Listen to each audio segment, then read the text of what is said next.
এই রাস্তাটা দিয়ে আমরা উমরাংশু থেকে ফিরছি। তো উমরাংশু থেকে ফেরার পথেই একটা খুব সুন্দর ওয়াটারফল পড়বে, যেটা পানিমড় ওয়াটারফল।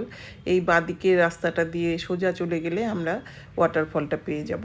এর আগের ভিডিওতে আপনারা নিশ্চয়ই দেখেছেন, আমি বলেছিলাম যে একটা খুব সুন্দর ওয়াটারফল দেখাবো নেক্সট ভিডিওতে। তো আমরা চলে এসেছি পার্কিং এরিয়াতে।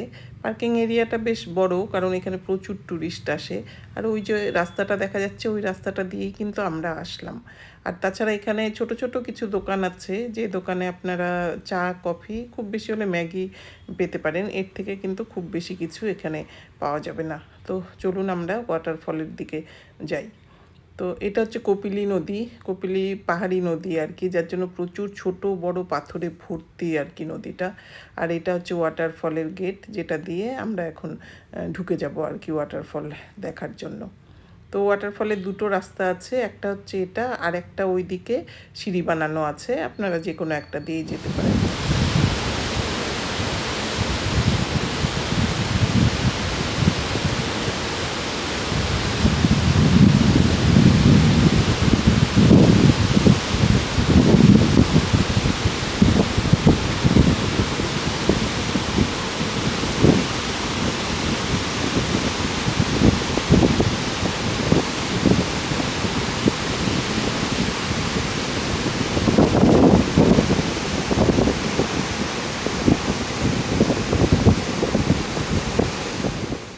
দেখলেন তো ওয়াটারফলটা কি অপূর্ব।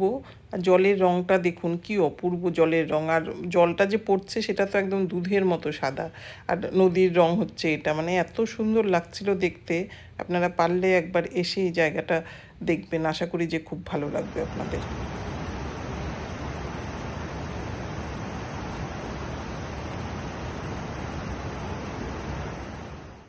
দেখলেন তো এখানে খুব সুন্দর বোটিংয়েরও ব্যবস্থা আছে, আপনারা খুব সুন্দরভাবেই এখানে বোটিং করতে পারবেন। আর এই জায়গাটা হচ্ছে, আমরা যেহেতু হাফলং থেকে উমরাংশু হয়ে ফিরছি, যার জন্য হাফলং থেকে এই জায়গাটা 120 কিলোমিটারের মতো দূরে, কিন্তু গুয়াহাটির থেকে এটা কিন্তু বেশ অনেকটা দূরে, অনেকটা বলতে 215 কিলোমিটারের মতো, যেটা 4.5 ঘন্টার মতো টাইম লাগবে। কাজে আপনারা ইচ্ছা করলে কিন্তু, যদি আসাম ট্রিপ থাকে, তাহলে আপনারা ইচ্ছা করলে এই জায়গাটা দেখতে পারবেন। আশা করি আপনাদের খুব ভালো লাগবে, কারণ এটাকে কিন্তু নর্থ ইস্টের নায়াগ্রা ফলস বলা হয়। আর এখানে আরেকটা ব্যাপার হচ্ছে যে, এখানকার যারা লোকাল ট্রাইবাল, তারা কিন্তু মাঘী পূর্ণিমাতে এই জলে স্নান করে।